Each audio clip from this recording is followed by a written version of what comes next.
Hi everyone, welcome to our live Q&A, Ready to Become a Coach. I'm one of your hosts, Laurel Elders. I'm the founder and CEO at the Institute for Integrative Intelligence. I'm here with 20 years of being in the coaching profession. As of last year, I've been an internal coach, an external coach. I've also used coaching skills as a leader. I'm now an ICF-accredited educator, trainer, and assessor. Also have a master certified coach through the ICF and am a certified executive coach. So I also want to welcome my co-hosts, Lauren and Angela. Lauren and Angela are both coaches with us at the school and have their own practices as well. And I will just allow each of them to introduce themselves. Who would like to go first? I'll Go ahead, go. Lauren. Yeah, I was gonna say, hi, I'm Lauren Stidham. I am a professional certified coach and I'm here in Tucson, Arizona. I have my own coaching practice called Blueprint to Bloom, where I help individuals, business owners, and leaders be the architect of a life that they love. I've been coaching since 2019, and I really caught the coaching bug because now I work for the Institute and train coaches, which is amazing because my background is actually in education. I have a degree in elementary and special education, and then lots of years of experience when I left the education department in sales and business. So I have a real passion for helping entrepreneurs develop, leaders grow, and individuals bloom into the kind of life they want to live. Thank you, Angela. Awesome. Take it away. Hey there. I'm Angela Bilo. I am the admissions coach here at the Institute for Integrative Intelligence. My passion are those that are looking to transition. My coaching practice is known as comfortable chemistry. I am a scientist by trade, also an educator by trade. I really enjoy helping those that are in transition, such as students, young adults, try to find their path. And my passion working here at the Institute allows me to do that, working with prospective students to see what path would be the most aligned for them with our wonderful programs. I'm also a graduate of the Institute, class of 2023. Uh, so again, just like Lauren, I caught the coaching bug then, and it stuck with me. And I'm so glad and so grateful to be here to help others get to their fullest potential. Thank you both. And for those of you wondering, why are we hosting this? We are here because we really want to answer your questions. We have a lot of experience that we bring to the table. And also, if you are feeling ready to coach or called to coach, or even if you're just curious about coaching, we want to help. We want to help clear up any confusion that you might have, but also let you know what are the options that are there to explore. How, just answer questions like, how do I find a good program that's a good fit? Because a good fit is important.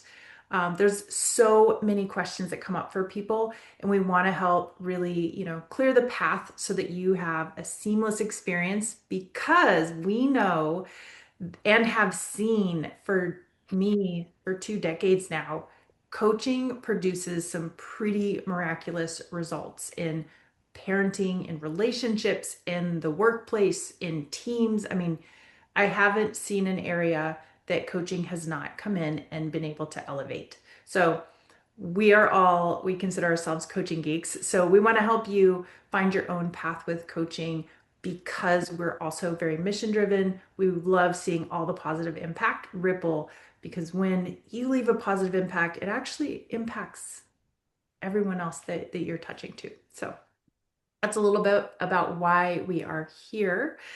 And just to kick us off, Lauren, I think you've got a couple submitted questions. So let's start with the Q&A. One of the first questions that we have is what is the distinction between coaching and therapy if I'm going to bring it into the workplace? Awesome. Oh, I can take that one. Um, that is a really really good question to understand, especially nowadays. So one thing to consider when it comes to coaching and therapy is coaching is more like architecture. A coach comes in and helps somebody build their future and build out their goals, and they help someone grow. So an architect is hired when someone has a vision and they're hired to help that person build that building, that vision.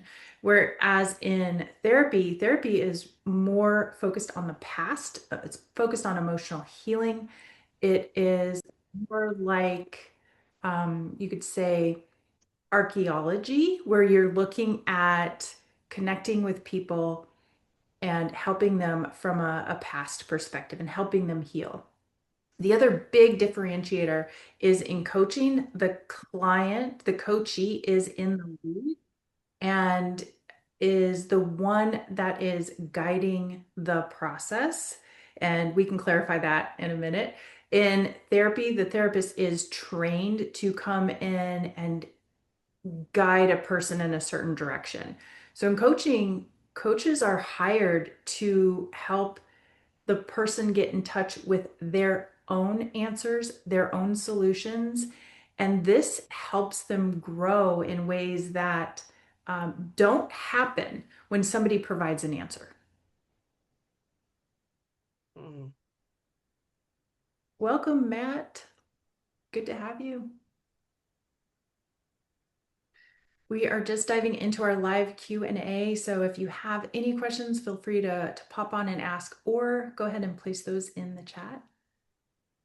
Another question was, how have you discovered in your years of experience that coaching can create organizational change and transformation? Okay. So there's so many ways. All right. Um, let me let me actually reference some statistics on that because I think the data really speaks for itself. Um, and there's so many applications to this, right? We've got companies that create a coaching culture, seeing the positive results from that. We have leaders adopting coaching and becoming more transformational leaders versus transactional leaders. But one of my favorite stats is let's see, here we go. Public Personnel Management put this one out.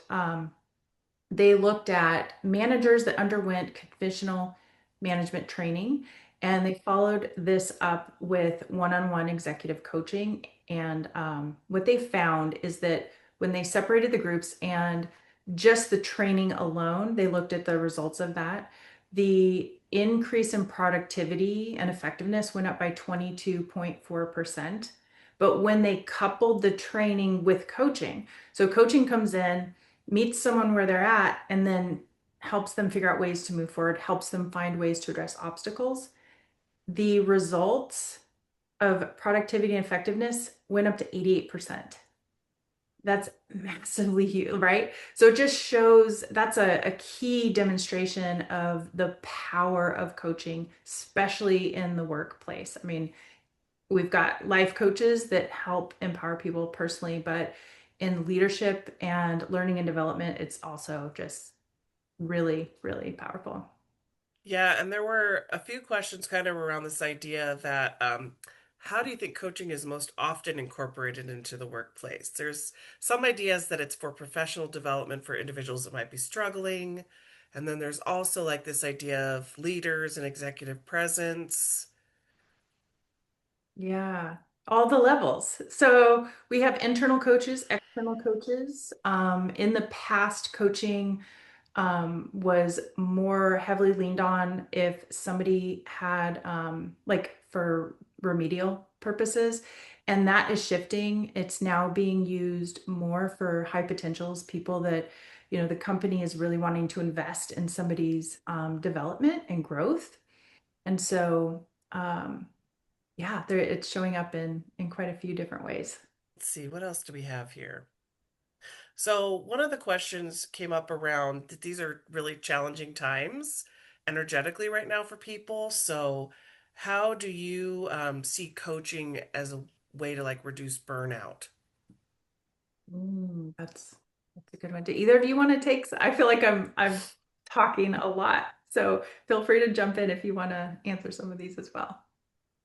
I could speak to that a bit because I myself have been trying to self-coach through my own burnout. As a parent, as a partner, as a friend, as just a person in the world. So I would say that it's it's helpful to allow people that space to step back and just let people come into their own and um come to where they want to be with that guidance. I see it a lot with like my college students who are trying to grapple with, where their future is going to go and what's happening in the world around us. And to give them like that space to just kind of let it out and then shift perspective or look at it from a different perspective, I think is really, really valuable. So not just in, professional workplaces, but also academically it's been huge for I think my practice as an educator. Yeah. Mm. Yeah, I think to tag on to that, one of the things that I've noticed specifically in coaching is that it's very client focused and driven, and they get to choose like what they want to do. So if they're in their workplace working on improvement, for example, they're very empowered in that piece in deciding what they want to do, which I think creates that buy-in, which therefore helps prevent um, burnout because they're very used to managers and bosses telling them what to do, piling things on their plate. And I feel like this coaching creates a space where they can be a part of that process and create what they want to do, which people are more excited about. And more excitement obviously usually means more emotional connection to it and less feeling like overwhelm. Nice. And I would add also through the lens of integration. So, especially with the work that we do, our focus is integrative. So, helping people come in with stress and burnout and developing the ways, the new perspectives, the new relationship to what is going on, but also the new relationship to self that helps us alleviate um, whatever it is we're going through, right? Burnout is one thing that we can face as human beings in this crazy world that that we find ourselves in. But it's also an amazing world, right? And so what are we tapping into is the question that coaches can help the client bring forward. Matt, any questions that we can help with? Uh, Honestly, I'm just really excited to learn.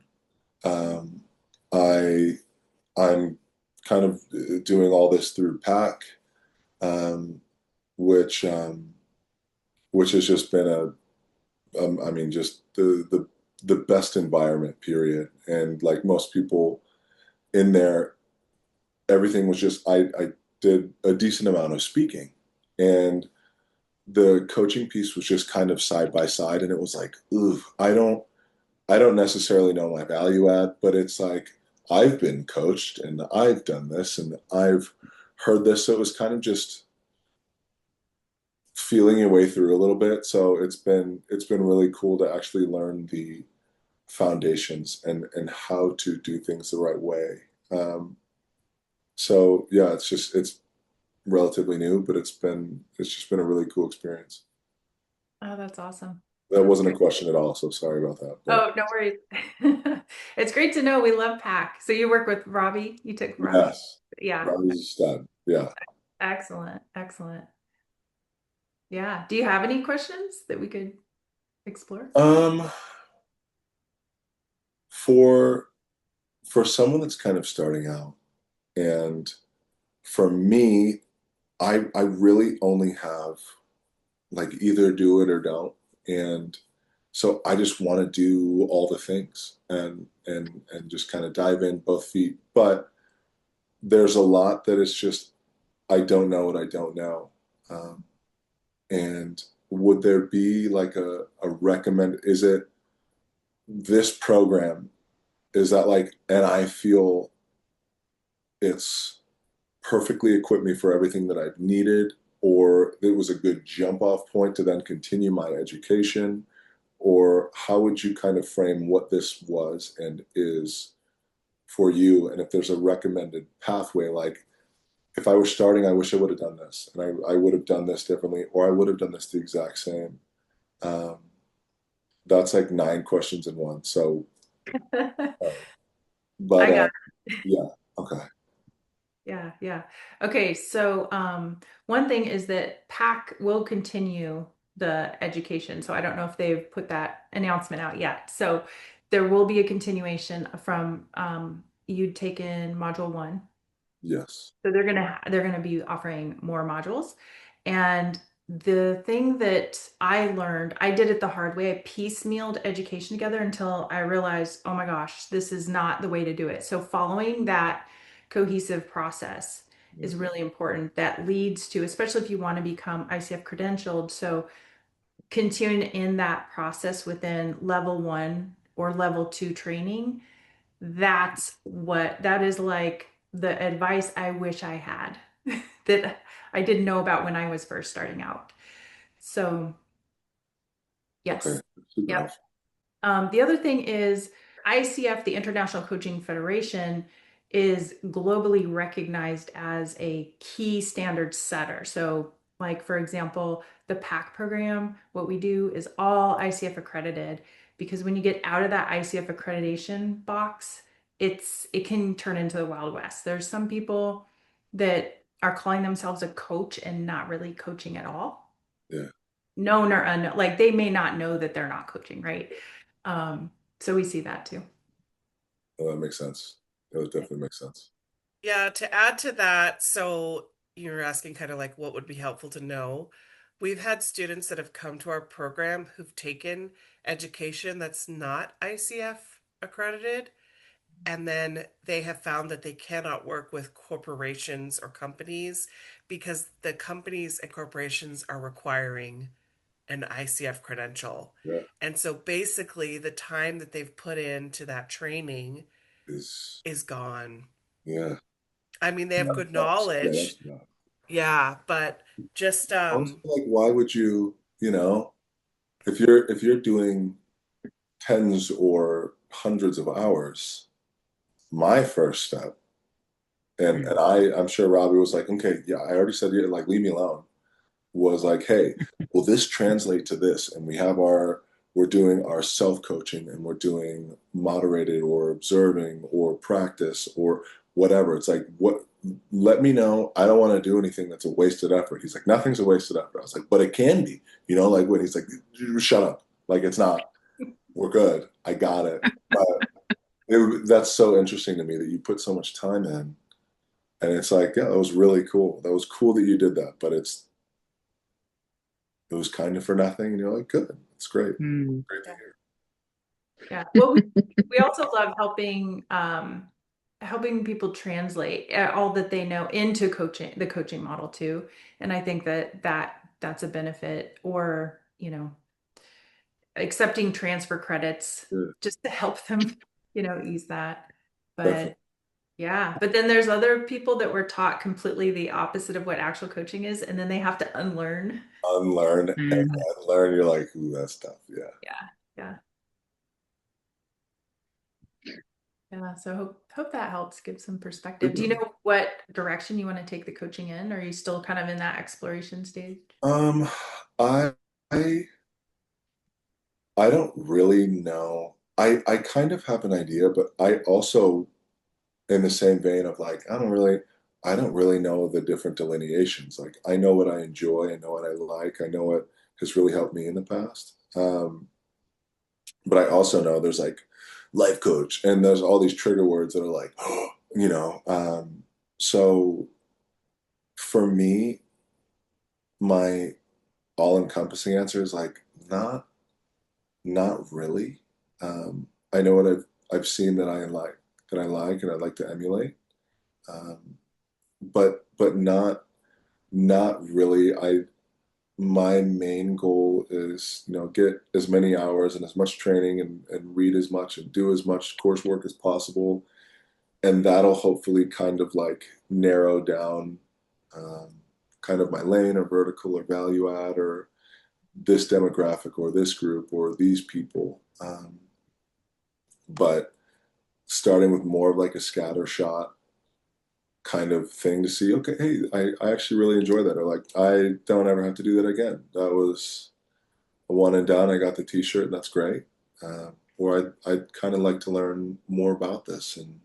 But I think my biggest thing that was so attractive for coaching is um, I just had my speaking aspect was just a very interesting story, right? And giving those talks, there's always somebody, it never fails, like 1 to 5 to maybe 10 people that are like, man, I haven't done or experienced the things that you have, but I felt like you were just talking to me. And it's just such a small window of time where you have maybe 90 seconds with somebody to kind of talk like this was my stuff and this is what I experienced and this is how I've been living through it or with it or avoiding it entirely. Um, so to really be able to dive into that space was the most appealing thing to me.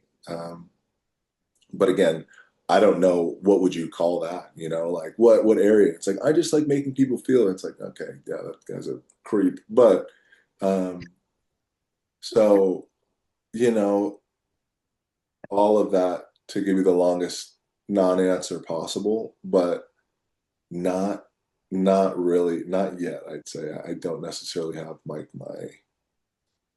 thing yet. Yeah. Can I speak to this? Yeah. Yeah, so this is not unusual. It's not unusual that individuals will come into coaching and find coaching knowing that they want what coaching does, but not quite sure exactly what it looks like. And um, the way I like to explain our program is that we teach you how to show up as a coach, what coaching presence means, what how you would be demonstrating coaching skills in whatever situation, whatever topic your client might be bringing. And that's a big chunk of our program is really understanding what it means to be a coach in a situation. And then we offer what I would call a really nice toolbox of universal coaching tools, strategies, techniques that can be integrated into a wide range of topics. So by the time you graduate from our program, not only will you fully understand, like, this is what it means to show up as a coach, you'll also have tools that you can integrate into whatever you're starting to feel passionate about. And we have additional programs that like can help you focus on a niche or a concentration. But what I love specifically about our program is that it has so much possibility and flexibility, and you can really integrate it into whatever you're passionate about. And we Mhm. have students go through that are working like with Angela, she's working with high school students, college. We've got people working with athletes, individuals working with business owners, real estate agents. We have a Department of Transportation group that's going through our program and they're working with their team leads. So all the skills are the ICF is global skills, right? They're universal. And so we really want to make sure you're solid in those. And then, kind of like the world's your oyster at that point, what do you want to do with that once you know how to be a coach? That's super helpful and really cool. Yeah. Also, I've noticed a lot of people can come into the program with lack of clarity of what direction to take it in, and it just naturally unfolds as they unfold. So we That see was that. definitely true for me. Sorry, just a quick chime in. That was definitely true for me. I knew I wanted to coach. I knew I loved coaching. No idea how I wanted to use it. Yeah, and just as the program unfolded and I was able to learn more and understand more and it made sense how I wanted the direction I wanted to take it. And that was working with young adults and those in transition. Um, yeah, Really cool. it's pretty cool. So, Laurel, MCC is like a, a billion hours of coaching, right? It's something what Minimum, minimum minimum, yeah, a billion, on yeah. average a billion. Um, is with PAC, of all the questions I asked, I hadn't asked this. Is it y'all's curriculum or Mhm. is it inspired by y'all's curriculum? And then at the time of completion, you'll have your 60 hours or 100, whatever that is, once you go through all the modules, and then you should be equipped to do your curriculum? Or is it kind of alongside it is our interpretation of your curriculum? Or what is that relationship like and how does that work? So it is our curriculum. Like Robbie is licensed trainer, and then what I love about PAC taking this licensing on is that they're putting a spin on it that's connecting to athletes and everything there. So it's it's both. So it's the ICF accredited curriculum in coaching, and then Robbie's bringing it in and putting a spin on it as well and adapting it. So basically, what it counts as hours towards ICF credential. And then it's the training component. And then if anybody wants to go on for additional credentialing, because not everybody does, then they come through our doors. Okay, that makes Yeah. sense. So yeah, that would Yeah, be the path. okay, that's helpful. Yeah. And for those of you watching the recording, just so you know what we're talking about, PAC is a partnership our institute has with professional athletes. So Robbie is a certified trainer for our programs, and he's teaching them specifically with the PAC community. Yeah, we love that. We're Me so too. excited. We love our partnerships, yes. Been really cool. Awesome. Any other questions we can help with? Honestly, no, I mean, this has been not a really long time, but it's super helpful. Um, Nice. but is this something you guys do frequently, or is this like lightning in a bottle? Yeah, we have two programs a year, two main cohorts a year, and then we launch mini trainings in between. So, like the fundamentals, basically the module you've already gone through. So, All right, I meant like the live Q&A. But yes, all that's right. fantastic. That is great as well. I did Yeah. not. Yeah, we're going to be live Q&Aing once a month. Oh, awesome. Okay, great. Yeah. I hopefully I'll have more questions later, but this is a fantastic jumping off point. Awesome. Yeah, great to meet you. I'm glad you were able to make it today. And yeah, if you see another live Q&A, feel free to pop on. Perfect, I will. Sounds good. All right, guys. Thank All you right. very much. Have a great one. Happy. You too. Bye, Bye. Matt. All right, Lauren, shall we continue with a couple more Yeah, questions? just a few more from they're submitted. Yeah. So one of the questions that came up is around effectiveness in coaching. A lot of times in corporations and companies, there's benchmarks and metrics. And how effective is coaching with that? So again, let's go back to stats. I have a whole stat sheet, by the way. Well, She loves her stats. I love my I was stats. gonna I say, love data. I know Angela's as love well. data, love data. That's why we So click data. yeah, Yeah. so one thing that I thoroughly love about coaching is that it is not to make it transactional, but it is very trackable. It is results driven, and that equates to numbers. So, for example, Merrill Anderson found that with Metrics Global, when they did their research into the impact, says coaching produced a 529% return on investment and significant intangible benefits as well, including financial, employee retention, and it really boosted the overall ROI at 788%. So it just gave really powerful insights into the impact that coaching has. Um, Another angle to look at that is through coaching cultures. So, for example, BetterUp, who researched 30,000 individuals, they found that organizations with a strong coaching culture see far more significant gains in revenue, growth, and return on shareholder value than their competitors. Um, and that's just a snippet. There's just so many great statistics. I'm looking at it. We'll post these on our Q&A page just in case this would be helpful for someone. But the other side of that, sorry, I did want to touch on one more piece, is the transformational leadership component. So when leaders grow in transformational approaches, they become statistically higher performers. So they grow in their emotional intelligence, they grow in their capacity to facilitate critical conversations. We've identified 12 different areas that leaders grow in.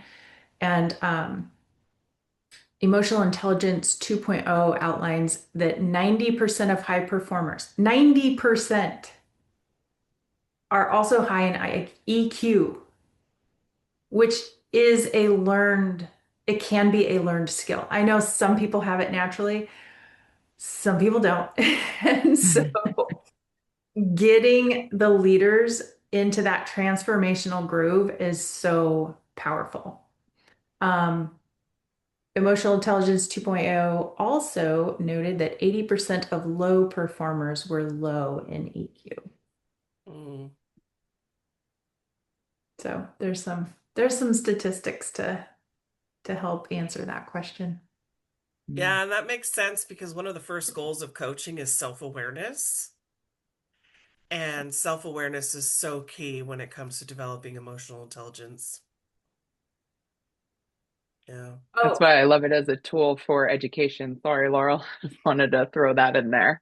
Yeah, yeah, because yeah, we do want to start our learners younger so they do have that as they yeah. get older and get into society. Yeah. I love that. So, fun fact, Fortune.com had this article on, this was put out in 2023. Um, a company replaced all of its managers with coaches just to see what would happen.